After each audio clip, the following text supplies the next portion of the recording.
I'm changing my life and I won't look back ever again. No fear, see clear, you deserve to be great. I know it feels like things get in your way. Push through those walls and the others will fall. Sit up, stand tall, you can get through it all. I need some energy, anxiety's no friend to me. I have a short memory, I don't really remember things. That's how I move on, that's how I stay strong. A new day's on, I'll keep moving right along. And I feel like the pain in the past, it needs to stay in the past. You gotta take off the cast. I wanna feel like I'm a new person. I wanna have clear vision and purpose. And I feel like the pain shouldn't last. If you can move on and past the things that make you feel bad, and you could change in your brain, I'm certain. I've done it before and man, I'm not perfect. I'm changing who I am.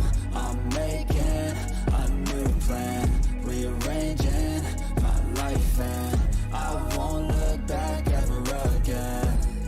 You can't stop what's moving. You can't stop what's moving. I'm changing my life and I won't look back ever again.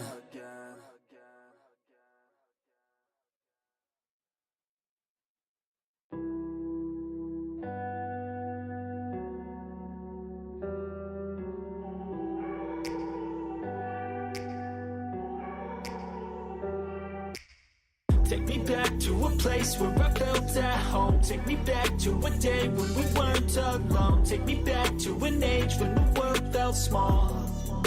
Way back before we blew it all. Take me back to a place where I felt at home. Take me back to a day when we weren't alone. Take me back to an age when the world felt small.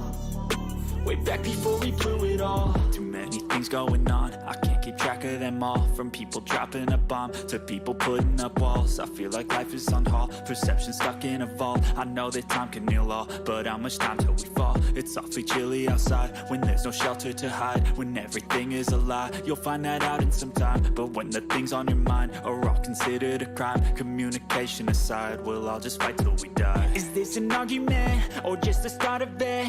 Either way, I don't wanna be a part of it. Can I just get some space? I don't have the heart for this. I can't be picking up the pieces, fixing scars from this. Is this an argument or just the start of it? I wanna drive away so I can be so far from it.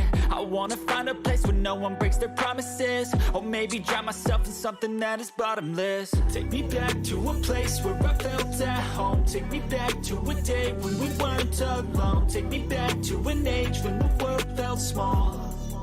Way back before we blew it all. Take me back to a place where I felt at home. Take me back to a day when we weren't alone. Take me back to an age when the world felt small.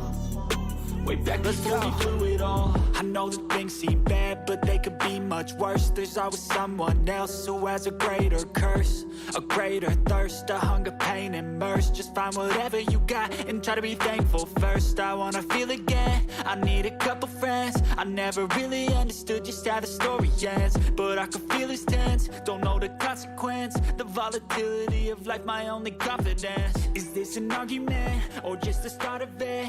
Either way, I don't wanna be a part of it. Can I just get some space? I don't have the heart for this. I can't be picking up the pieces, fixing scars from this. Is this an argument or just the start of it? I wanna drive away so I can be so far from it. I wanna find a place where no one breaks their promises. Or maybe drown myself in something that is bottomless. Take me back to a place where I felt at home. Take me back to a day when we weren't alone. Take me back to an age when the world felt small.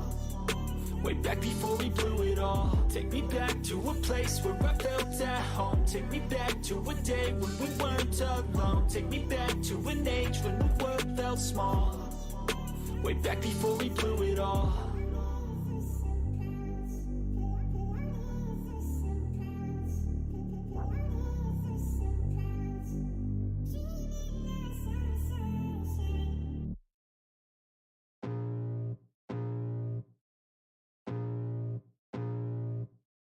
I can feel the blood creeping up from the heathens. Got will, got fight, got pride, got reason. If they wanna go eat, then you know I'm going. Hey everybody, welcome to another episode of Turn Extension. My name is Tony, And with us, we have the ever-present and awesome Kevin. What's up, everybody? And also back with us again after a brief stint being gone is Gaston. Hello. I knew that like really nice intro was not for me. No, I gave you somewhat nice one. I said, hey, you're gone for a little bit. Now you're back. My challenge for you is the next time we do this, I want you to go full like was it boxing ring announcer? Oh, and in this Just do the whole bit. corner, Do the whole bit. I'm gonna do that. I will do that if yeah, I think I can do that. So hey everyone, thank you so much for joining us. Resounding commitment. I think I can do that. I'm going to do it next time. I got you guys. I'm gonna do it. So everyone, thank you for coming in. So if you did not know, Mk4 released about 2 Saturdays ago. And we're going to talk about our experiences because we got to play this past Saturday and it was really exciting. But before we do that, I'm going to do, I only have 2 more pitches of this. So I'm going to pitch this again. On December 3rd at PAX Unplugged, we are going to be hosting a tournament. Really excited about it. We've got some more details we're going to talk about in our next cast. We're going to bring Paul on that's been helping me with it from Tried and True cast. So between Tried and True, Advanced Maneuvers, we're hosting this. It's going to be up to a 32-person tournament. We are doing 50-point lists. Obviously, it's going to be prime, so it's going to be Mk4 prime, 50-point list, 1 list required. We're going to do a 2nd list optional. As seen with the rules, I think, having 2 lists is probably really important. The SR, we're going to be playing on the most current Steamroller. So what we're being told is that Steamroller is going to release the week of PAX Unplugged. So we've gotten some insight, looking at the scenarios that were released over Warfare Weekend, at least on what we think some of the terrain and different items we're going to need. So between myself, Paul, Kevin's been working on a lot. We have actually a bunch of local people that are helping build these tables so we can have as much 3D terrain as possible. Our goal is to have every single table be 3D terrain. And after as you play the games, we're going to be giving you tickets so you can go and we're going to have raffles. We've got an Orgoth starter box that's going to be raffled away. We've also got 2 of the Alexia Queen of the Dams that we're going to be raffling away there. And obviously, if whoever gets first place is going to get a little medallion. And we're going to do a painting contest as well. We're going to do a normal painting contest and then one for a huge base category. So if you have a model that you really want to show off, please make sure you bring it. So we can have people vote on it, and then we can do these prizes. Really excited about it. Cannot wait. Like I said, it's going to be December 3rd. Dice are going to roll at 10:30. So the event would change to 10:30. It's probably going to go to about 9. We're going to be doing the 50-point. So we're going to be moving fairly quickly. There's going to be a dinner in there. Privacy Press is going to help support us by, they already sent us some product, but they're going to be posting something about it as well, either end of this week or beginning of next week. So really looking forward to seeing everybody. Hope you all can make it out and hope we have a very successful first Mk4 tournament. I'm gonna be a little honest with you. Because you had mentioned dinner right before Privateer Press was helping out, I thought you were saying they were gonna buy dinner. I 100% thought he was going that direction too. I was like, no kidding. No, they're not going to buy dinner for us, but that would be pretty great. But no, hey, look, they're giving us a bunch of prize support, which I'm super excited about. And yeah, so we're gonna have that. We're gonna have some other stuff we're gonna be raffling off. I'm really excited about it. I hope you all come and have fun. Obviously, it's gonna be more of a learning experience. Right, we're gonna have the brand new Steamroller document out, which is gonna be super exciting. Yeah, I'm looking forward to it. Yeah, that's gonna be awesome. Yeah, and Kevin, I think you said you're gonna come out too that day. I've got everything lined up. I should probably go out and buy a ticket. Well, you know a guy. This is true. Hey, Tony, can you sneak me in through the back door or something? I don't know. Who knows? I might be able to open up, and just like get you in the back there. Do you not remember the last time we went to PAX Unplugged and he did sneak me in or Devin snuck me in the back? Devin snuck you in the back, yeah. Or like anytime I've gone to Nova Open, I've always just been snuck in. That's awesome. Elizabeth, I can think of a worse PR move than buying dinner for a few events. That's fair. All right, awesome. So, like I said, this past Saturday, myself, Gaston, and Kevin got together and we got to play some Mk4. So not only did we play Mk4, we could play Mk4 with some of the new Steamroller, potential Steamroller scenarios that were shown at Warfare Weekend. So I'm really excited to talk all about that. But first, let's just dive into it, right? So what were your thoughts with your list, at least, Kevin? Or what did you play? So I ended up playing Storm of the North Trollbloods because it's the only Trolls faction at the moment, or excuse me, army at the moment. I didn't know necessarily what to prepare for. Like, I knew that Warfare Weekend was going to be releasing, and that we kind of made the decision of we're going to play whatever gets released. And to be honest, like, I didn't even, I think it was, what was the very first one they released? It was the 30.1. Yep, it was a 30 point only that they had. Which, yeah, the counterintelligence one. So that was the very first one that I saw that come out. And honestly, I didn't even notice. Like, I saw the title and my brain, for whatever reason, completely skipped over the 30-point element to it. And that we had already said we were going to be playing 50 points. So that would even have been an option for us to play. So I had actually started already kind of like, okay, how does this play? How does this work? You know, trying to identify it. And I legitimately thought, like, so my list basically consisted of Cole Grimma as my caster, a Mauler as my only war beast, because you had to have at least one. Yep. And then I took a unit of champions, a unit of warders with Scaldy, which is a command attachment attached to them. Scaldy can now be attached to either champions or warders, not just champions. Good change. I agree 100%. It actually came into play with this mission. It's a very good change. And then I took a unit of bears because it's Storm of the North. I feel like that you're contractually obligated to take bears with Storm of the North. Let's see, what else did I have? And then Your lucky bears are good. Yeah, and then a shaman because I had 3 points. So, I mean, it's one of those lists where I obviously, you know, I went into it going, okay, I've looked at the cards and I think it's a working list, but it had never seen table time for obvious reasons. And had never seen, it obviously was not designed with any mission focus to it because we hadn't seen the missions at the time, because I wrote this list before we saw what came out of Warfare Weekend. Right. So like I said, when I saw the counterintelligence one, I'm like, crud, how do we play this out? I will say taking one war beast with Cole Grimma is a bold choice. Yeah, especially if that one war beast isn't Mulg giving her an arc node. Just from Fury management point of view. Yeah, it's you know, there were a couple times that I had to cut myself in order to get what I needed. Yeah. Dude, by the end of the game, she looked like a goth teen. I mean, she really was. But, like, I think that goes back to where it's really hard for a 50-point list, right? Like, yeah, I felt like in a 50-point list, you are really, really constrained. Honestly, and that's why when I'm even looking at counterintelligence, now what Jan pointed out, right, and I do want to say this as well, they never explicitly said these were going to be the steamroller scenarios, right? Mm-hmm. But they are Mark 4 scenarios.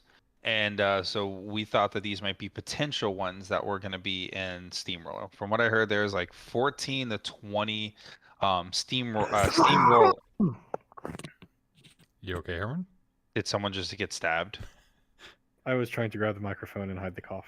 Oh, it did not work at all. That was terrifying. Missed Halloween by a week. Jesus, where was I? Okay. You were talking about the scenarios. Yeah, so there's like 14 to 20 of them, right? That it looks like sorry, I'm just so distracted by that horrifying sneeze slaughter. Yeah, so there's like 14 to 20 that they're looking at, like, working through, right? So we don't know what's actually going to end up in the Steamroller packet or not. Mm-hmm. Or if they even all, I mean, it's entirely possible that these are just like book missions. Like, hey, these are the book missions you play. Yeah, or these could be the ones that are releasing on the app in the next couple months, right? So, yeah, so what we thought, hey, like, at least with this first one, right, counterintelligence, let's just, well, we didn't even play this one, actually. Mm-hmm.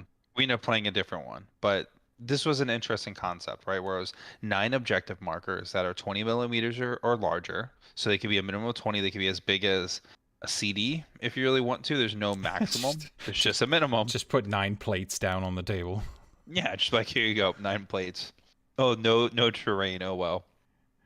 But yeah, so that's kind of what we had, right? I think the 20 millimeter, a penny is slightly smaller than a 20 millimeter, so Yeah. you could use a bunch of nickels if you really needed to, right? Which is great where if you're brand new gaming club just starting out, you don't have to go and buy really nice things, right? You can just go get this basic stuff, which is cool. And I think I'm almost curious if it isn't a scenario where those markers aren't just quickly identified as, hey, let's grab some spare 30 millimeter bases and toss them down. Yep, and that's what I think it will be a lot of the time. We ended up buying 160, I think, clear 20 millimeter tokens that we're gonna use in case there's a scenario that's like this, right, where it has the 9 of them, and we're building little things to go put on top of them, so like little like MacGuffins and stuff like that, so we could have stuff. But that's what some of the stuff, like seeing this, like, okay, cool. And those are like, I think for 3 packs of 20, so like, I don't know, it was like 24 of them, I think, in each. It was like $6 for a pack, right? Yeah. So $6 for 24 of those, so it's pretty cheap. Obviously we're buying enough for 16 tables, so it was a little bit more expensive. But I think between the two of us, we spent like $40 on just those, and that's nothing. Nothing in a sense that like, hey, we're gonna do this massive thing. Like we already had some money put aside. We thought we were gonna have to do a lot more, so it was really nice for us to be able to get something that small. It was a little bit cheaper. Yeah. And you know, Stephen in the chat brings up the point of, you know, it does allow for you to actually technically use terrain pieces if you wanted to, because it's just a marker, and there's nothing saying that marker can't be, hey, this stack of barrels over here is one of the markers. That is true. Yeah, I think the only rule is that all of them need to be the same size, or they want them Correct. to be the same size as possible. Yeah. But I mean, not all of the missions are going to require it. So again, you know, we don't know if these are SR missions, but like one of the other ones that they presented, which was Toe the Line. Now this one was casted for 50 to 70, but this one doesn't have any markers on it. You're kind of drawing an imaginary line between the two armies, and that line gets pushed back and forth. There's no marker there. That's just terrain on the table between you and your opponent. It's true. For me, I'd probably still use a marker so I can dictate what's going back and forth. Yeah, I'm almost wondering if this doesn't see any regular play, if people don't get like little acrylic pieces. Like sometimes you see in other games where they lay out their deployment zone using little acrylic markers saying this is the deployment zone. If they don't use that and that gets pushed back and forth, just from a visual standpoint of people being able to track, what, where that line actually is, or somebody gets creative and goes into their garage and pulls out their dad's laser line, it's true, and just sets that down and pushes that back and forth, or whatever the case might be. Yeah. It makes it interesting, right? It's a very different deviation for what we've seen in the past. I don't know if it's good, I don't know if it's bad, but for our game, we actually didn't even play either of those. We played Kill the Messenger. We did. So Kill the Messenger did do the 9 pieces. But they dynamically changed. So it technically wasn't 9 pieces. It was you had 2 pieces you need to find, and I had 2 pieces I needed to find, and that would shift around in the game. Yeah, so all right, yeah, so I guess you played your trolls, right? And when I got there, I brought Signar with me. So I brought, I think, I had the potential to play 4 different armies, but I was really excited to play Siege or Wolf. And I ended up rolling off a dice. Even I think it was Siege, odd it was Wolf, whatever it was, I ended up rolling for Wolf. So I put a 50-point Storm Legion on the table, and I used obviously Wolf. I used a Courser that had a punching spike and a spear. I used a Striker that had the Relentless Charge head. Both of my Strikers did. One had the Javelin and an Open Fist that could Repulsor Blast, and the other one had a Javelin and a Shield, I want to say. No, sorry, it had a Javelin and the Heavy Mag Bolter. Yeah, so I had a lot of range. Yeah. Yep. And there was a lot of concern with me when that, but I do want to say that I'm actually kind of glad that it played out this way, because part of me, like the cynical side of me, was like, I want to see a new army against a legacy army, and is it a case of the new army is just stacked in such a way that it's just an auto win because you put a new army down against a legacy army? Yeah. I thought. I don't want to spoil the outcome of the game just yet, but I'm glad to see that we we had that opportunity to see that play out, and it wasn't a case of new army versus new army or legacy army versus legacy army. Yeah, correct. And what was left on my list was I also had 2 units of Stormblades and a unit of they're not called Storm Guard. I think they're Storm Legionnaires now. Yeah, so that's what we use, right? And with Kill the Messenger, I had one of my Storm Guard be the messenger, right? And the whole purpose is, if you're not reading this screen, right, or if you're listening to us on a podcast that we're gonna have here soon, is that total line is that you go, sorry, not total line, Kill the Messenger, you roll off 1, 2, a 3, 4, a 5, 6, and that dictates where your first check-in point needs to be. And then your model runs there. They need to be within 1 inch, and then they get the message. You score VP that way, and then afterwards, at the beginning of your next turn, you roll off 1, 2, 3, 4, 5, 6 to find out where your next check-in point is. So I decided to choose a Storm Guard because I thought they had a little less initial health, but I figured that the Stormblades could possibly go around them and help them out. And then I had Arcane Shield as one of my spells, so I was going to be able to try to buff them up.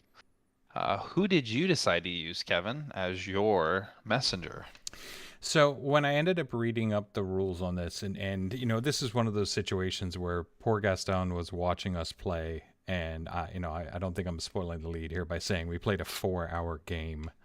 Yeah. And of that, like, the first 30 minutes was just, okay, let's literally read it out loud so that we both understand the deployment rules and the mission rules and all that stuff. So that, because one of the things you always got to worry about when you're transitioning through editions is, edition carryover, where it's like, oh, I remember this rule. And it's like, okay, is that really the rule, or is that the rule from the last edition and you're not paying attention to the change? So, I mean, I did my best to tell you everything you were doing wrong. Which not is true, even like, rules. yeah, even no, with you're me right. deploying, like, I deployed incorrectly, like, I think 3 different times until I finally figured it out. Yep. Because I had first had read, you deploy them within 3 inches, right? And it was like, no, 3 inches within each other. Nope. It was actually 3 inches within one model. No, it's all models have to be within 3 inches. So when you deploy your unit, every model has to be within 3 inches of each other. That is a really small bubble, considering whenever you go and move and then put your models elsewhere, then they can spread out significantly more. Yeah. That was like a couple of readings of the rules, so that was like the thing we messed up. We messed around with a lot. Even going through the scenario, understanding like, hey, what is this? What is this? Like, what are these different things, to make sure we understood how to score, right? Like, there was a lot of conversation as, do you have to flip all 3 rows? Well, we only did the first 2 because since there was no VP for that 3rd row, we assumed you did not have to do a check-in on that final row. Yeah, so I was looking at it, and unfortunately, the trolls, with the exception of like the bears, are going to be slow. So I'm going to have to do a plotting juggernaut style movement across the table, and I didn't want to take the risk of it going into into something that could die relatively quickly easy, because you had guns and I didn't. And I was really concerned about you just going, okay, is that your messenger? I'm going to snipe that model. And yeah, I had shield guards in the list because I had warders, but I only had like 4 guns. How many guns did I have? I don't know. I had none. But I only had 4 I guns. take it back. I had 2 one. models. I had this spellcaster. You had a range 7 bear cannon. You did. Those bears were ridiculous. But the end is, I kind of looked at it and I saw the fact that Scaldy had, even though the warder unit he is attached to doesn't have Sanguine Bond, he has Sanguine Bond. So by making Scaldy my messenger, that basically meant that my messenger wasn't just 1 model, it was 4 models that you had to remove, because I could just keep shunting off damage off of Scaldy to the warders. And I didn't want to put it on the champions who did have Sanguine Bond, because ideally whatever model is being selected as the messenger was going to have to not necessarily be contributing, unless it was a case of it was contributing wherever that model was. So they can't change course and go to the center of the board or the left of the board unless the mission takes them that direction. Yeah. So I wanted to make sure that if this unit didn't get involved, and I had so few units to work with, if this unit didn't get involved, it wasn't like one of my big contributors, and the champions would be one of my big contributors. So Scaldy was my messenger, and you had one of your Stormblades as yours. Now, What? Interestingly, one of the things that we ended up discovering later on is because one of the other things, and I don't think we have a snapshot of it, is you wanted to do the conditions and achievements that we Yeah, rolled yeah. for. So with these, right, on the second page, they had conditions and achievements, right? So you could do these additional things where we just ended up rolling off. It was a D6, and they would from there, right? You had these additional things to score victory points. The weird thing about this game was that VP didn't really matter unless if player one got off the table first, and then player two got off on the end of that turn, then VP would matter. Mm-hmm. So Or if we somehow killed all of our units, then VP would matter. So Yeah. it was different. it was something It's different. it was something you had to pay attention to, but it wasn't necessarily something that you would want to go out of your way to get. Yeah. Yeah. And my thought is, like, in this game, I felt like going in this scenario, I feel like going second is really strong, because to go second, right, you just have to get your model off the table. Once you get your model off the table, Mm-hmm. it's an instant win. And the flip side of it, though, is that going first allows you to set tempo, because you're getting the first messenger token, you're getting the second messenger token, and you can put yourself into a position where you're ready to counter the person going second before they even know where their token is. Yep. Yeah, no, you're right. So there's some give and take there. I think the other thing that really threw us off, and I don't think we discovered it when we were doing deployment, it wasn't until later on, is that assassination's not a win condition. I know. Which this is what I think for this, right? Is that I think, one, they didn't put the assassination as a win condition in these games in particular because they wanted the scenario to be tested, right? They didn't want someone to just say, "Oh, I cashed or killed," so I couldn't give great feedback because I only focus on cash killing. Mhm. That's one of my main ways to win the game, right? I like cash or killing. There was a whole tournament based around it called Hardcore, right? And I loved Hardcore, fast play, and kill the caster. They didn't have these as victory conditions, right? So you could be a lot more aggressive with your warcaster because it didn't matter, right? Your commander could be out there, and if they died, as long as you didn't have a bunch of warjacks, I did, so I had to be really cautious with mine. But with you only had the one beast, so you didn't really have to be that worried about it. Yeah, double-edged sword, though, it's only one source of fury being created. That's true. That's true. So, I mean, we ended up setting up the table with the tokens, and as Gaston dies in the background. Yes, Gaston's dying. Sorry, in the I background. can't. I could either have reasonable audio or I can mute. I can't. No, it's fine. It's fine. So I have a small child that keeps getting me sick. I apologize, folks. wow, that's literally a child's job.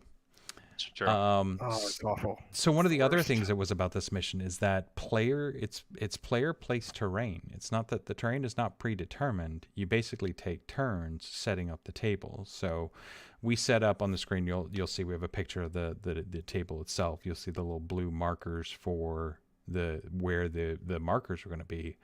And then we were going to set up terrain. So we've got the little inner lit flickering house, just super awesome looking. A woods, a rock outcropping, which I think we treated as just rough terrain. Rough terrain. Yep. There's another smaller rough terrain piece, and then there's a ruined building on closer to your side of the table. Mm-hmm. But when we set up the terrain, one of the rulings for it was you couldn't put a piece of terrain near an objective marker that had a piece of terrain already within it. You can put within 5 inches. So, I mean, it part of the player placing of the terrain became kind of almost a game within a game of how can I set up. So, like, I think the first piece, the piece we put down, I put the first piece down, and it was the inner lit flickering building.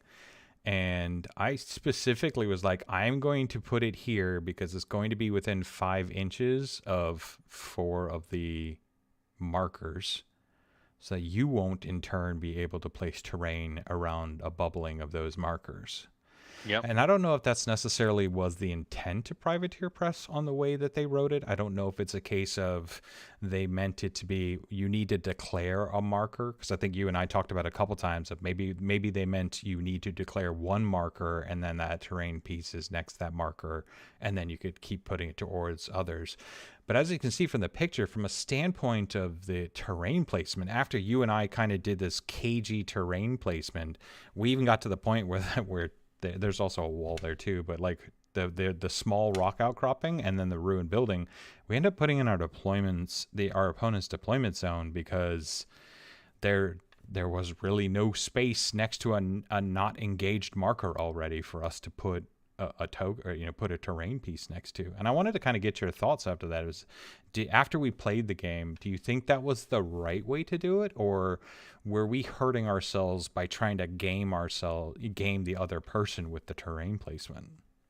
I think in a way we hurt ourselves, right? Because we made really clear shooting lines, right? Like, I think a smarter way would have been is that I should have done some things to block potential paths for you to get to those other scenarios, right? Like if you didn't have to go through a straight line to go get your scenarios, right? Like if you had to zigzag, I should have tried to make it more complicated for you to go on there.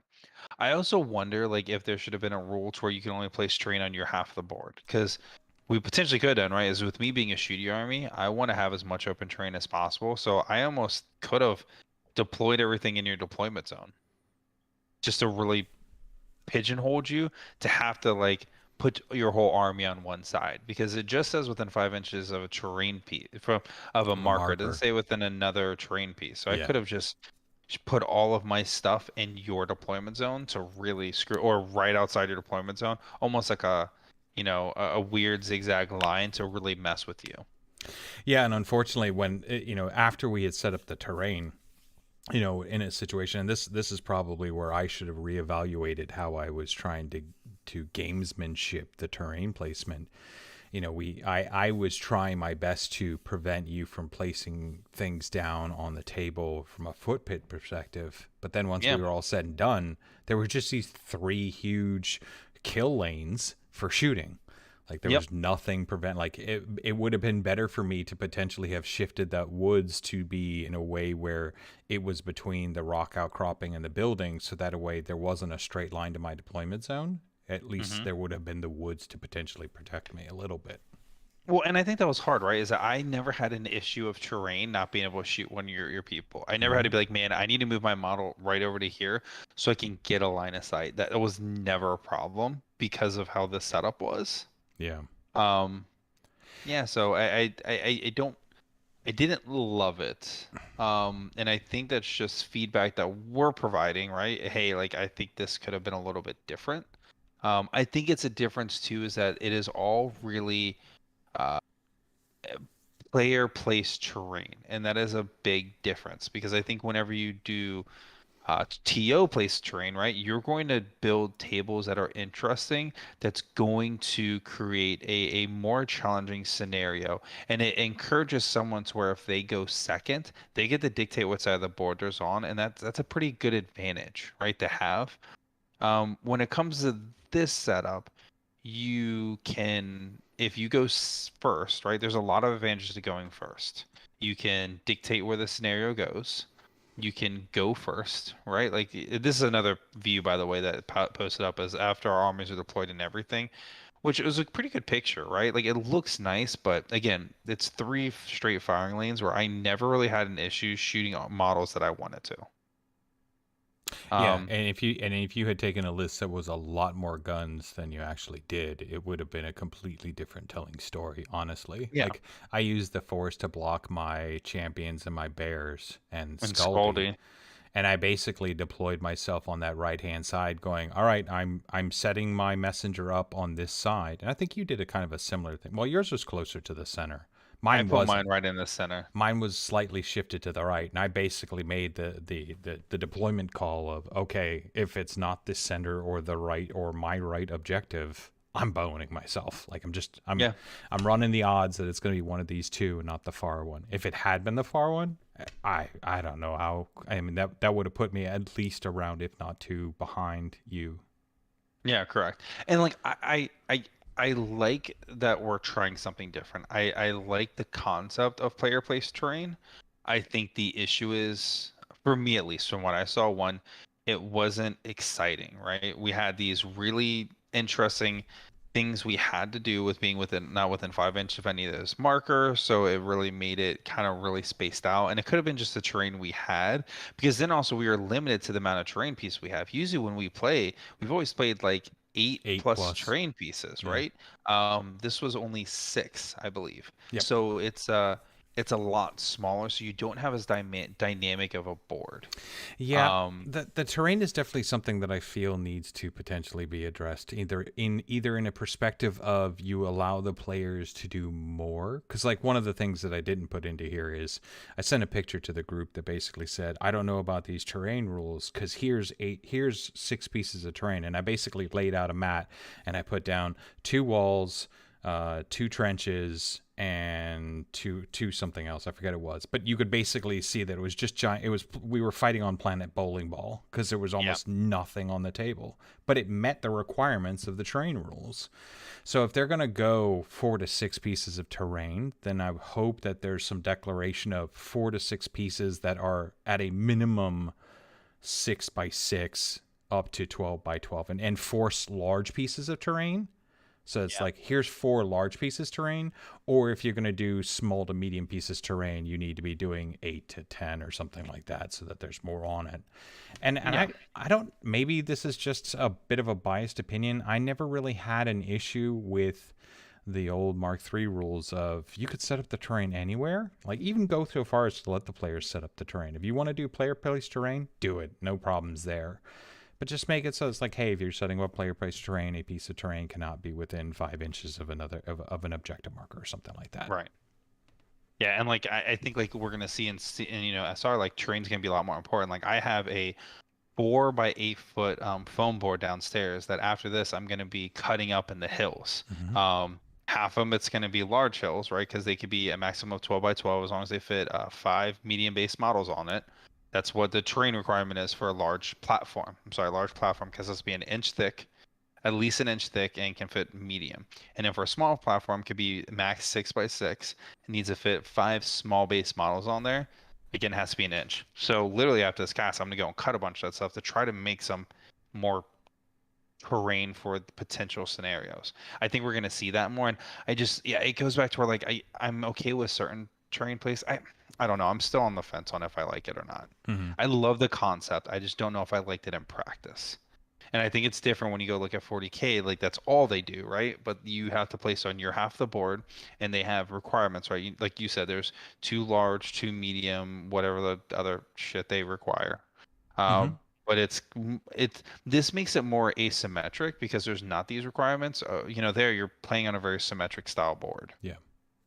Yeah. And then that becomes terrain as a game in and of itself. Yeah. So yeah, that was the beginning of our stuff, right? I know we're really dragging this out. I'm really excited, by the way. I want to know how Kevin feels about the game at the end. He has refused to tell me, and he's not going to tell me to the end of this cast. So I keep looking at the clock, waiting for us to get to that time where he can finally tell me what he thinks of this game.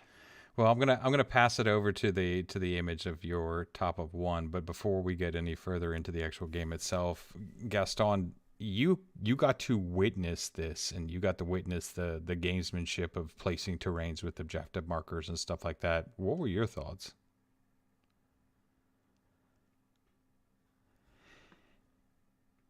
I don't think he has any right now. He might not be there. Yeah. Okay. All right. Well, that's fine. So Sorry.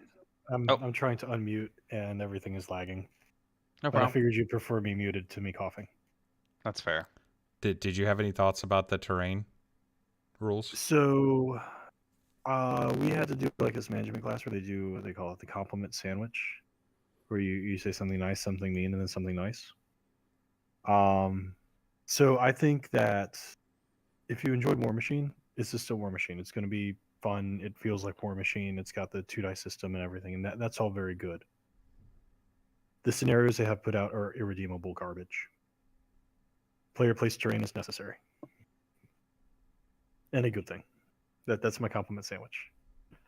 Feel free to get spiced. All right. Well, we asked for his opinion. He gave it. You did. Yeah, we did ask. I think Shame it's on a us. reason. You need the player place terrain is only a good thing for the game. I actually You kind of do liked it. have to restrict it out of deployment zones or out of your opponent's deployment zone, or at least to table halves. But what it'll do is there's always in any wargaming tabletop miniature game this element of rock paper scissors where Tony's playing a turtle list and Tony's playing a toothpick list and the toothpicks can't break the turtle shell, or Kevin brings a turtle and Tony brings a shotgun, and well, we know how that goes. But what the player place terrain does is allow you to smooth out some of those differences. So Kevin can start deploying defensively if he's going up against a gun line, and it gives you another lever to pull in order to break up that concept of rock, paper, scissors. And that's why it's very important. The other thing that it helps you do is that Warmachine has historically had a problem of terrain not mattering. You have all these things that are scattered towards the edges, and you have this woods that's not going to impact anything. By having player place terrain, you get to control that now. You get to say, okay, I don't like water, so that's going over there. I do like forests, that's coming in here. And you have these objectives, and nominally you're going to place the terrain in a place that is impactful to your objectives. And this is a way of kind of splitting that difference between the Hungerford Classic of trying to cluster terrain all over the board and the ability to have impactful terrain instead. So it is only a good thing for the game. And theoretically, it potentially applies just a little bit more agency of the game to the players. I guess I don't know. It wasn't my favorite thing. I like the fact that like now you're just not creating like nice balance, almost scenic tables. You're creating I think, and maybe if there's, like you said, if there's more rules structured around like, hey, how the terrain is, how it's supposed to be placed. I didn't like that it was the 5-inch maximum or 5-inch minimum, right? So that's just like it's fine.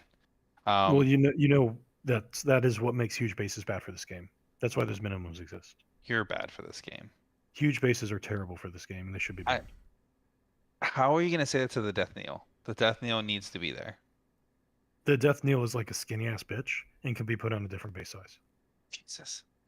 All right. So anyway, I don't know if we really want to go through like the game turn by turn, but just what I thought was really interesting with this first round, right, is where we finally got to use the new movement rules, and it was really cool. Like I got to run my model 11 inches, right, and then they all got to be placed within 2. It wasn't completely within 2; they got to be placed within 2, which was really nice, right? You got to spread your models out. I was able to go and get that scenario. As you see, I'm running over to that far side because that far table I rolled a 6, so I got to go right there.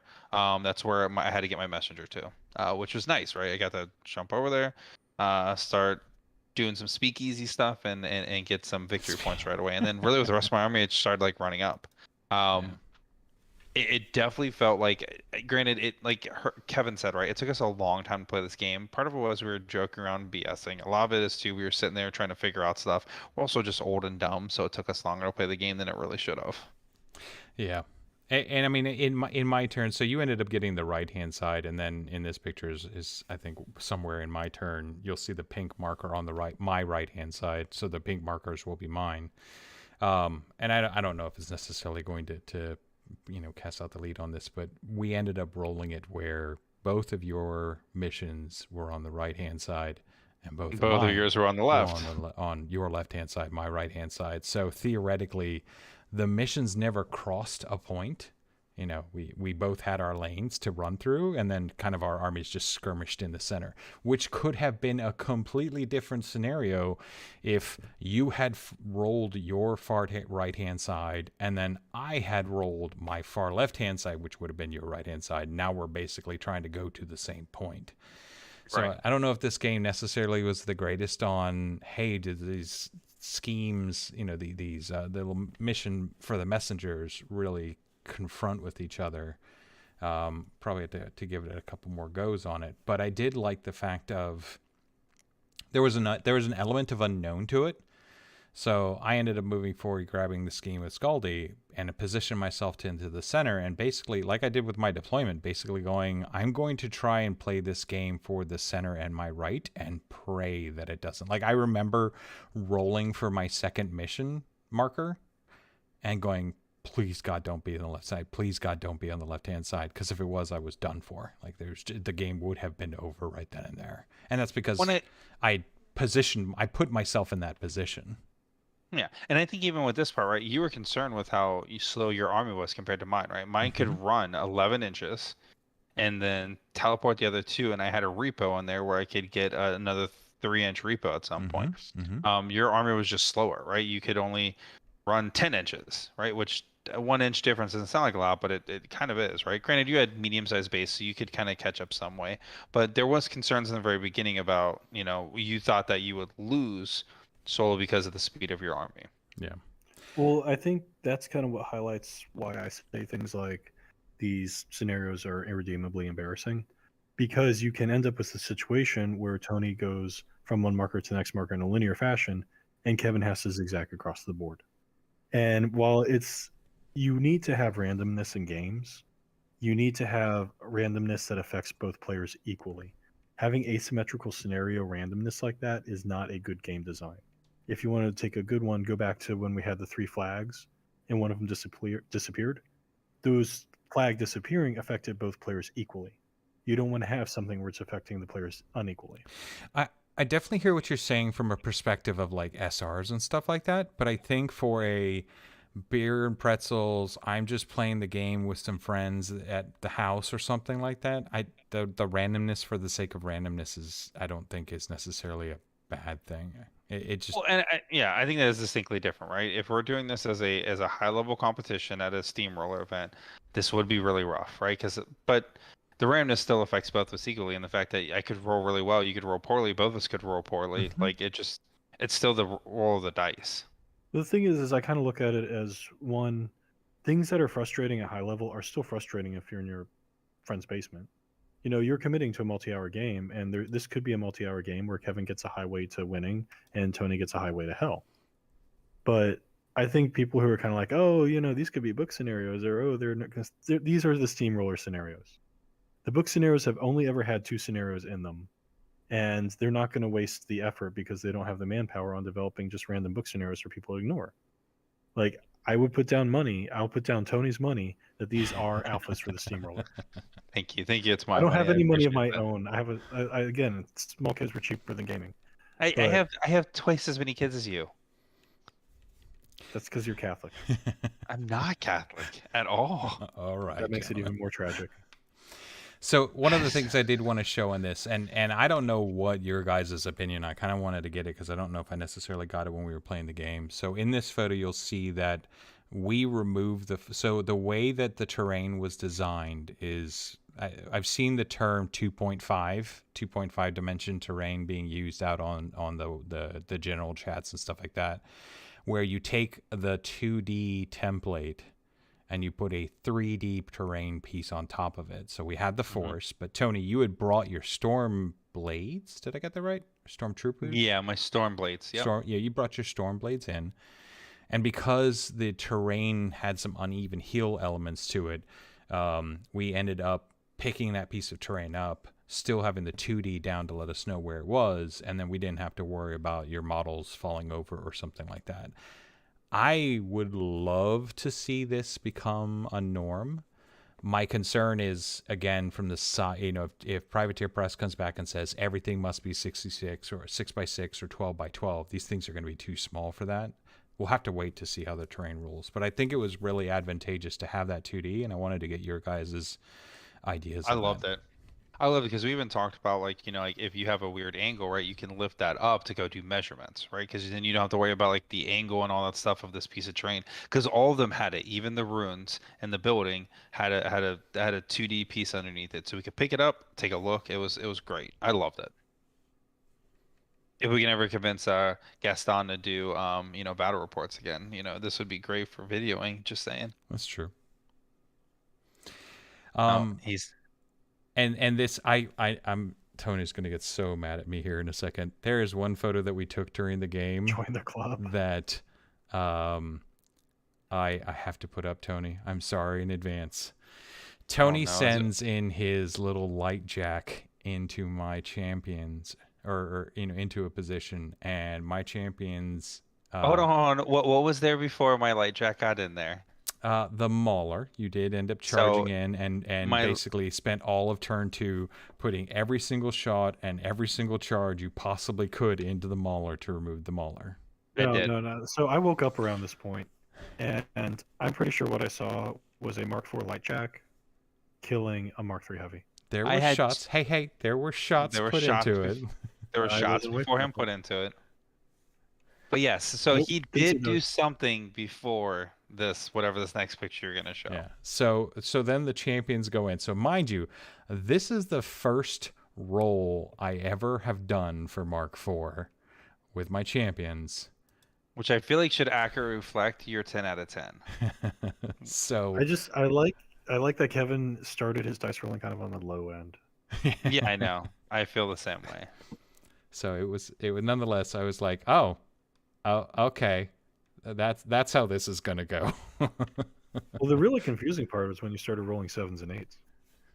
Hey, sometimes you have skills to roll the dice. I mean, just rolling You brought three out the MCP sixes. dice. I mean, and I think at the time it was what was the power of your champs? Were they 16? No, they were just 12s. So they're 12, so it was dice minus 4. Mhm. So 12 damage on the very first On attack. the very first swing. That was painful. Nonetheless. It really hurt. Nonetheless, the Jack ended up dying. He did die. And it really didn't. God, I love listening to Tony put- math. It didn't put my champions into any real threat. I lost the Mauler. That sucks, but nonetheless, I had to put it up there because I was like, okay, Mark IV roll, first Mark IV roll of first roll of the edition. Let's see what we get. Expecting 1, 2, and 7 or something like that. Whatever it ended up rolling out, but yeah. I agree. By the way, Solus, this is proof that Kevin is OP in any game he plays. 100% positive. This is what shows it. But yeah, no. So what I think is interesting, right, is kind of jumping ahead a little bit, right? Is that I don't want to drink this out too much because we only got a couple minutes left. I'm dragging this out so I don't have to get a score. By the way. No, I need to get the score. But so what we thought was interesting, right, was that so I rolled on my far side, so I got a direct lane. Kevin rolled on his far side, he got a direct lane, and it got to a point where I looked like I was about to be able to exit off my messenger, right? And then that's when we started talking about caster kill. At the time, I had one of my strikers engage your caster, and in a traditional game, right? If you were to have moved out of the way, tried to kill my messenger, I would have been able to easily kill your caster. And then at that point, right, the game would have been over. But because there was no caster kill, you were able to move your it wasn't Kalandra. Who was your caster? Cold Grandma. It was Cole Grandma, right? So Cole Grandma got to move out of the way, got to cast some spells out of combat to go kill my messenger, thus stopping me from winning that very next turn. And you didn't have to worry about losing the game because it didn't matter if your caster died, right? You had no war beast on the table, and losing your caster wasn't an auto loss for you and auto win for me. So it definitely added a different dynamic to the game. Because I don't think if you wouldn't have done that, I would have won. You hadn't checked in at the second point yet, and I was far off, right? And I had forgotten to use command, and we had talked about it. I was like, oh, I forgot to use my stealth command card. And you're like, well, if you would have used stealth command card, I just would have used my eyeless sight. And it's like, yeah, that's right. That's what you're supposed to do, right? So you had really good ways to go about it to try to get around that, and it's you didn't have to worry about your caster dying. Like I'm saying that 3 times, right? Because I think that's pretty impactful for this game. Like that was 100%. Great. Like the fact that caster assassination wasn't a win scenario allowed me to, for better life of terms, just yeet my caster out there, and if she died next turn, who cared? It didn't. If it netted me the removal of your messenger, forcing you to redesignate a new messenger and go back to the objective, I'm gaining a turn or 2 of movement out of your army for the loss of a caster. If assassination isn't a win condition, then that caster is just a resource. Yeah, and I think that's a really big thing, right? Did I like it? No, because obviously I want caster kill to be important in the game. Unless we're playing execution mode, right? If we're playing execution mode, I'm totally down for casters being more sturdy. If we're playing in assassination mode, I do think, and that goes back to one of my issues with these scenarios that we've seen. It is a one-dimensional way to win, right? You can only win by this thing. Now, I think they did that was to test out the actual scenario. I've never been a playtester for scenarios, so I'm guessing that's what they did. But if you go back to Mark IV, right, even in that sense, there was multiple ways to be able to win the game, right? There was multiple control points you could go and get to get victory points or control points to win. For this, the only win condition was check into those two things and then get off the table. That was just really one dimensional for me, and I didn't like it. Where if I would have played a really heavy Jack army, I would have had 0 pass to win, right? And in a previous edition, I could run really Jack heavy. Most of the time, there was still a square or rectangle that I could have scored on, right? I wouldn't be able to score on the circles, but I could have done something to try to balance out the game a little bit more. And I didn't like that aspect. And we looked at, there's even another scenario where you have to, the only way you can score points with Guardman, it was raise the banners, I think. You had to have a solo or a command attachment. Command attachment, yeah. And I think probably in 75, 100-point games, it probably feels a little bit better. You're probably not worried because you're bringing those anyways. And a 30 or 50, that worries me a lot. But also, that's probably why you bring two lists, right? That's probably why it's a 2-list game for most scenarios. So I could be completely off base with this. I could be wrong. That's just my concern right now for the SR. The thing is you need to play the 50-point games as learning. There's too many muscle memory things that you have to undo and then redo. And then the actual movement of the units requires practice and thinking through. It's not as controversial as people have liked to make it out. My main beef with it is it creates unintended consequences. Not necessarily that in and of itself it's a bad system. Yeah. But I think a lot of these things also, like, to be constructive, steers list building in specific directions, and that direction is going to be infantry machine. If you are trying to look at your stuff, you're a little not sure where to start with looking at your faction's cavalry. The threat ranges are still relatively static. In Mark IV, the infantry have a little bit better than anything else. So anything that's a very, very fast infantry is going to be very beneficial to you. Anything infantry machine, because now you're bringing in those models that need to score. If you need to score those objectives on the other 3x3, you need 2 models, I believe, to dominate them. If you're running a messenger, you got to have a model that's going to run back and forth. It's got to be a trooper. Mm-hmm. If you're running the banners, you got to have at least a couple solos or 2 of those guys to keep them from getting sniped out. This is an infantry machine edition based on what we have seen of these scenarios. And so that's where you need to start looking.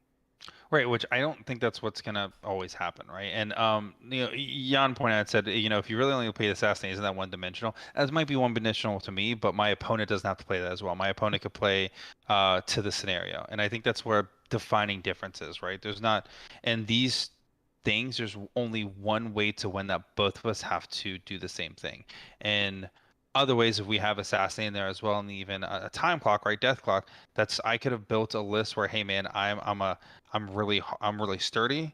I'm not going to win on scenario, but I could potentially win on assassinate, or I'm going to kill your clock because you're going to have to spend so much time. That's what recursion list did, right, with access. Bring in stuff back, so you have to keep killing it. If you do assassinate, right, like I can play the scenario game if I need to, but you can play the scenario game and you could be really good built for that. It makes it so there's multiple paths to victory, which I like. That's probably not what everyone likes, right? I like the concept of multiple paths to victory. No, and unfortunately, I'm generally of the opinion that if you keep the scenario structure, which I think we've seen my opinion on it, you cannot have assassinate as a win condition.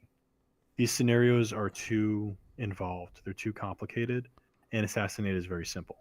Why would I spend the time running a messenger back and forth when I can just, poke Colgrima? Well, I think, though, that you just protect Colgrima, right? Like, no one was ever near Wolf, right? Like, I could protect Wolf and still play the scenario. Wolf, you just have to pay more attention. Huh? Kevin played the scenario instead of going for Wolf with Scaldy. I think if Wolf would have gotten into combat, I don't know. I disagree with you, but I can't articulate it in a better way. So one of the things that I think is going to come into play with it, and I think we mentioned it earlier, and there's merit to making mention of it again here. These are alpha missions; they're not the final product. We don't even know if they're going to be in the SR. So first they got to go through alpha, then they got to go through beta, and then we'll see if they're even in SR to begin with. So that set aside, that kind of disclaimer set aside, if you introduce assassination and you have this mission and you have clock, and those are your 3 win conditions, I think you're going to run into a situation where you're going to have people who are just like, I'm not going to bother putting solos and warriors and stuff in my list. I'm going to build an Everblight speed beast list, and I'm just going to YOLO into your caster to kill your caster because Everblight assassinate. Or you're going to have others who are like, I'm not going to worry about building an assassinate. I'm just going to try and play out the scenario because my army is just absolutely amazing. You know, Mike brings up Magnus plus Stannis, absolute stomps in this scenario. And I kind of agree with that. Look, I'm not saying I'm sharpening my elf ears. Sharpen. I think you can have assassinate in these scenarios. And I think it's going to be a situation where, just like in prior editions, you're not going to be able to YOLO your caster out there. You got to be very careful and very cagey, and see the signs of an opponent's list or movements that is declaring they don't give 2 craps about the scenario and they're coming for your caster, and run that caster the hell away. Now, I don't know how that necessarily works because, Tony, you pointed out one of the achievements was you get a VP if your caster dies. Well, that implies that the game continues even after the caster dies.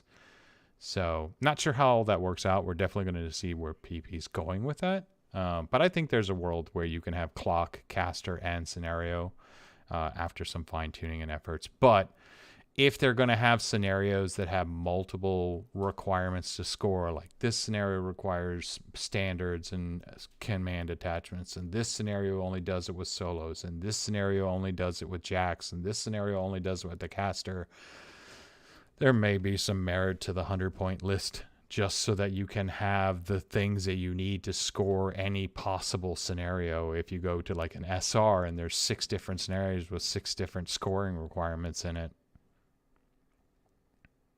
True. It's funny. What I'm seeing in the chat and what's coming up on the chat on our screen. By the way, I'm not seeing everything that's going in there. Like, for instance, Jan had a good thing, and then he told me he was gonna fight me, or he told me to fight him. I didn't see it pop up at the bottom. Oh, now it's coming in. I would pay money, and I will bring the Jello. No, man, I bruise like a peach. All right, so we got 2 minutes left, right? That's what I'm looking at the clock. So what I'd like to do is we're going to go through and I'm finally going to find out what Kevin thinks. I'm going to find out what Herman thinks too. I'm excited about what Herman thinks. Granted, Herman was just a spectator, so he didn't get hands on the model. He didn't get to move it. But I'm very excited to find out what Kevin thinks at the end. So just to refresh everyone's memory, at the end of the last episode, Kevin was at a 4.5 after looking at the list. Somehow Kevin decided he was going to be a -1 at the beginning of our game. I don't agree with it, but he was at a -1 at the beginning of the game. I was at a -1 because I had created 6 different lists, and then for some reason the app no longer had my lists and it got stuck, and I had to delete the app out and reinstall it, and lost all of my toilet time list design. So what we're going to do, and it's painting me a little bit, right? Spends a lot of time on the toilet. I mean, you did, yeah. So what we're gonna do, it's gonna pain me, but Kevin, I'm gonna leave you for the end, okay? So I'm gonna go first. Gaston, I'm really interested to see what you say. Hold on, you're gonna go first. You're a 10 already. What are you gonna go to? 10.1? Yes.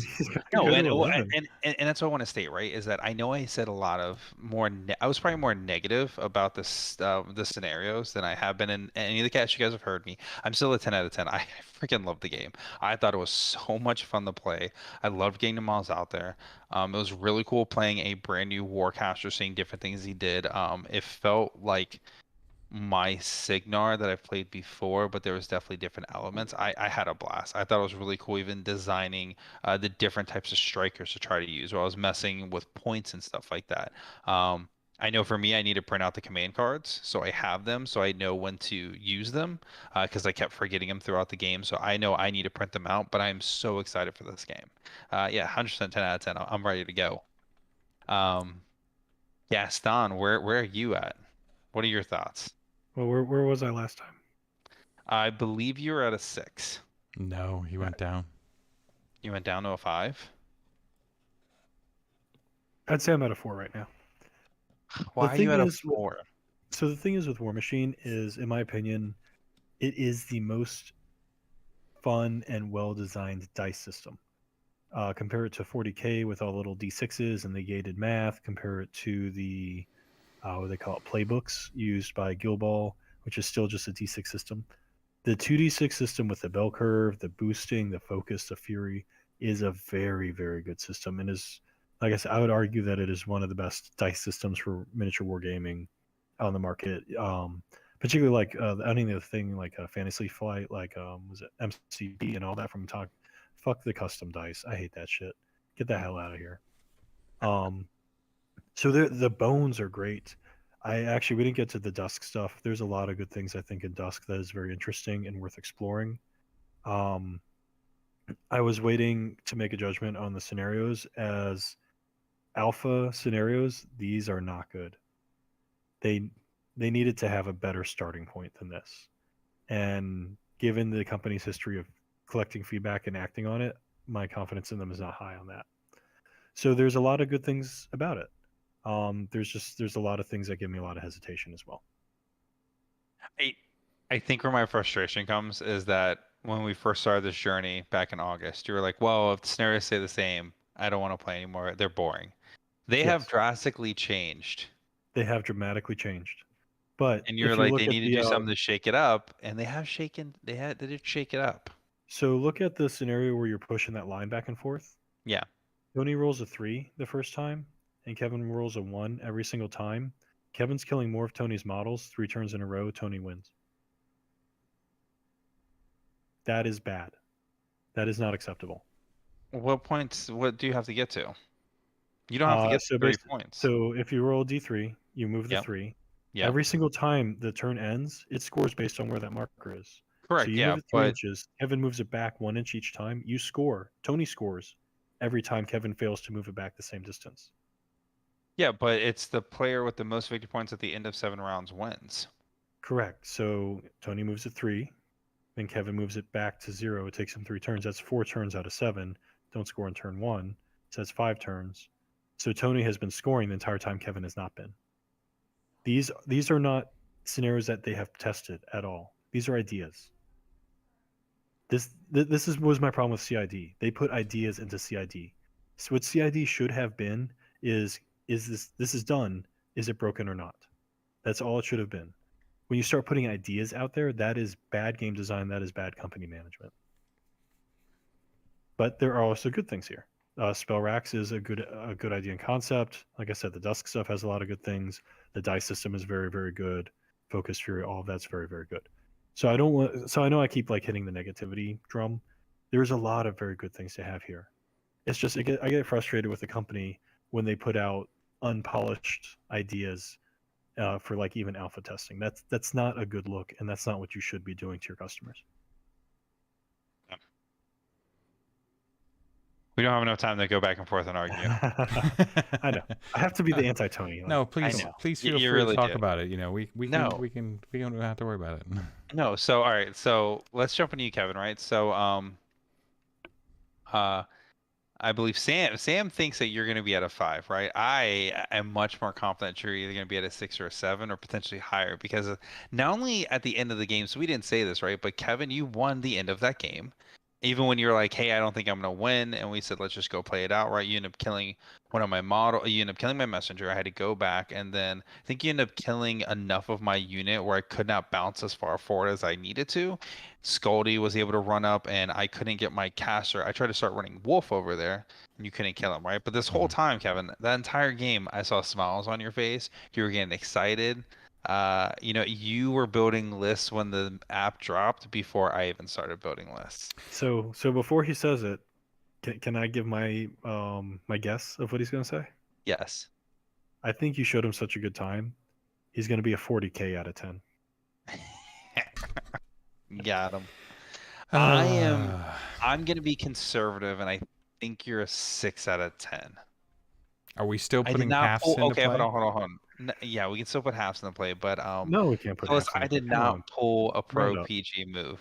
I did not pull a PG move. Oh, Kevin won 100%. fair and square. Oh, No, I oopsies. didn't. I completely forgot to use my command cards. Tee-hee. Oh, I guess you win. Good game, Kevin. I had a lot of fun. I legitimately, like, I always have fun playing with you guys. That's not an issue. But that's game agnostic. You know, I had a lot of fun playing the game. I had fun putting the trolls back on the table, and I can definitely see where Herman's getting at, but at the same time, I want to temper that with the knowledge that we know these are alpha missions. These aren't even close to the final product. Like Herman said, they're an idea. I would have liked to have seen something a little bit more mature, but hey, we had something. The community was asking to see missions, so we really can't complain too much. We were given what we were asking for. It just wasn't a matured scenario, and hopefully they will do better to with the feedback that they get to mature it. I'm going to give them the benefit of the doubt here. Okay. I had a lot of fun with the game. Yeah, we know you're not giving him any benefit of the doubt, Gaston. I don't give any of them. I know. Get out of here. Get out of here. We're focused on Kevin right now. This is Kevin's moment to shine. This is me to be justified. One of the things that I did note about playing the game is that I had gone into the game with the notion that I knew how Mark IV worked. Like, I had figured it out. And I can honestly say I hadn't a freaking clue how Mark IV worked. Just the sheer movement teleportation shenanigans that can occur with charging in one model, teleporting to wrap other things around to free up my bears in order for my bears to now be free to move and teleport and engage a jack that wasn't within charge range but was within walking and teleporting range. Like, that whole scenario, that's a whole other bell curve that has to be learned on how best to utilize the movement and teleport capabilities to allow you to engage and attack the things you want to, even when you get gummed up. Legitimately trying to gum something up is probably going to be a big task to do, to permanently engage something up. I do think shooting's an issue just because of the terrain, but I think I've harped on that enough. And you're really dragging us out, aren't you? So Kevin, before you give your answer, how much would you say nostalgia kind of impacts us a little bit? No, we're not using nostalgia. How much would nostalgia? Do not, no. I would definitely say nostalgia plays a merit into it, but honestly, who is playing Mark IV that doesn't have some level of nostalgia desire in it? Like, how many new people, how many brand spanking new people are playing Mark IV right now? None. Everybody's either an existing Mark III player or a trying to return back Mark II player. I shouldn't say none. There's probably one or two out there who have a friend who's like, I know you've never played this game before, but it's cool and it's coming out and it's brand new. But they're not the lion's share. Everybody who's trying out Mark IV right now are nostalgia players. Those are people. Dumpster the Mark III armies. Dumpster. We are 8 minutes over. Oh, well, then let's go ahead and end the stream. God, no, I'm gonna find out where you're at. So after you left and Herman and I played a different game, I put myself at a 6 and basically said the last 4 points were going to be 2 points where we're going to be wrapped around trying to have a community to play with. And then the other 2 points were going to be wrapped around finding the passion to play regularly and playing something new and not just dusting off old models and playing with it and stuff like that. You know, trying to find my Mark IV army, because right now none of them are drawing me in. Aesthetically or playstyle? Yes. Well, not necessarily both, not necessarily one or the other. Hey, side note really quick. Great, congratulations playing Stephen Parker. First game was Mark IV. There we go. You got one. Got one. Proud of you, man. Proud of you. I will say, after playing that, I came off of that game at a 6 and I was riding a high, and just looking at the missions and looking at everything, I pulled myself down to a 5.5. Oh, lame. The game was awesome. I really enjoyed it, and I really hope that you and I get to play it again. I still need Privateer Press to get to the stores and get back in the stores and get back in good graces with the stores and get metas started. This game is not going to survive off of Basement Machine, and I'm not going to put money into it on Basement Machine. It has to have metas that thrive, and that's going to be solely on Privateer Press. I think Privateer Press is going to help it, but I think the way how we did it before was not selling Privateer Press. It was really passionate players that decided to build a community around them. We see it in our meta. We see it in our meta here. No, like Ryan and Sam are doing it, right? They're not press gangers. No, but they had a Going nationwide up to press ganger program. The press ganger program was nationwide, so it was able to incentivize more of those people. It was, but not now, right? And look at what Sam and Ryan have done. They've had a constant group coming up. Erica and them up in Delaware started playing late in Mark III, right? They didn't have anything like that, and they're still playing. I think you need to get passionate players. You need to have. I can see that. Like, I think you need passionate players. You need people who care, right? Like, we're going to run PAX Unplugged. It's not because we're doing it. We're not getting paid for it, right? We're doing it because we're passionate about it and we want to do it. We ask Privateer Press to help support, which they are. They've been, anytime I think if you go and ask Privateer Press, hey, can you help us with this event? Like, they have not turned it down, I don't think, right? Unless it's something ridiculous, right? But, like, I think they are helping. It's just a little bit different than it was before, right? I think with the PG program, too many people use and abuse that. We saw it happen in some of our own local metas, right? Some people inappropriately use it. They got stuff that they shouldn't have, and that kind of soured it for everyone. But it's and I hear what you're saying, and I do think that there's merit to it. But I feel like passionate players help to build community. But if your store is not willing to even order the stock, you're going to hit a cap. Like, you're just going to get individual people. I'm not sure. That's a totally different thing that I don't know. I'm not a store owner, so I don't know how to handle that, right? I know a lot of stores got burned with it. That's a totally different thing. But, well, company versus community is a huge part. Like, that's a huge argument across every single war game, across the entire industry of miniature war game, because of the social contracts that you need that goes along with these games. Like, that's not something that you can necessarily unravel specific to GW or Privateer Press or Weird or Atomic Mass. Yeah. I mean, I guess to answer your question, I'm increased. I went from a 4.5 to a 5, not quite to the 6.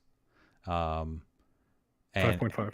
I'm at a 5.5, and there's still room for improvements and stuff like that. I want to see more legacy lists come out from Privateer Press, but I'm in the category, like, I'm on the high end. So I always look at it as 1 to 3 is I'm just not even going to touch the game.